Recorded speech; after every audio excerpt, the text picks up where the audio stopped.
it's a little concerning to me when I hear the information that's out there. There's a lot of 30-second soundbite information that's out there that sounds wonderful, but really there's a little information missing that I think people need to know. And that is, I'm hearing all this vilification of the local elected officials that we're the tax-spend crazy people, that, it's all our fault that everybody's taxes are high. And I just don't think it's really fair to say that. I mean, I'm a mayor of a small town, Mount Arlington in Morris County. It's only 5,000 residents. And let me tell you, we are as efficient as you could possibly get. We're sharing services everywhere we can. We're doing everything to keep the taxes as low as possible, because nobody wants to pay higher taxes. None of us included the local elected officials, because we live in the town too. We're paying them too. It's not like it's off on somebody else's plate. It's on our plate too. But the point is, I'm hearing these 30-second sound bites that, if there was a cap in place, and 10 years ago your tax bill would be $2,000 less, and all this other stuff going on. Well, the truth of the matter is, the municipalities, unfortunately, few have other revenue sources other than the property tax. So we're stuck with having that being the money that we use to run the town.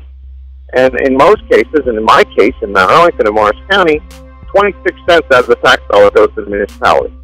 60-some-odd cents goes to the school, and the rest goes to the county. So we're running everything on 26 cents out of the tax dollar. And unfortunately, like your home budget, municipal budgets are affected by the cost of health care, by the cost of pensions, by the cost of insurance, by the cost of utilities, all of these things that we don't have any control over, however we have to pay the bill. So the state, who has sales tax, income tax, tax, they've got money coming in all over the place. They still can't manage the money. And what's happened over the past many, many years, and I can't blame any one particular person, it's a group, and it's what's gone on for years and years and years, is the money misspent and not managed properly, and the state is broke. So right away, they're vilifying the local people, saying it's the municipalities that are causing all this, when in all actuality, the state has cut back up our aid. They've taken our energy money, which energy money was money that was paid by the utilities for the right-of-ways, the wires and the telephone poles, and all that stuff goes through your community. And what was happening is they were sending checks directly to the municipalities. Well, back a few years ago, the state negotiated with the municipalities, saying, "Oh no, let the utilities pay us, and then we'll give it back to you." It was supposed to be a pass-through. All of a sudden this year, that money's no longer ours; it's the state, and they're taking it back from us. I mean, there's so many things. That's just one thing. The money, the unfunded mandates that the state puts down on the municipalities, where we have to pay for things that the state's telling us we have to do, these all cost money, and this all increases our burden on the 26 cents, in my case, that I get out of the tax dollar from the municipality.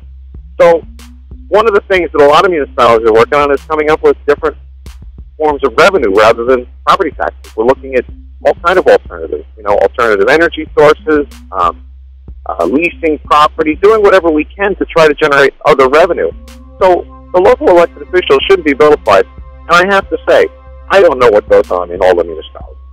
The governor, his cabinet, they deal with all the municipalities. They see the things going on. From what I understand in speaking with some of those members, some municipalities do spend a lot of money and aren't as frugal as they could be. Well, that's fine. Then those communities should be focused on.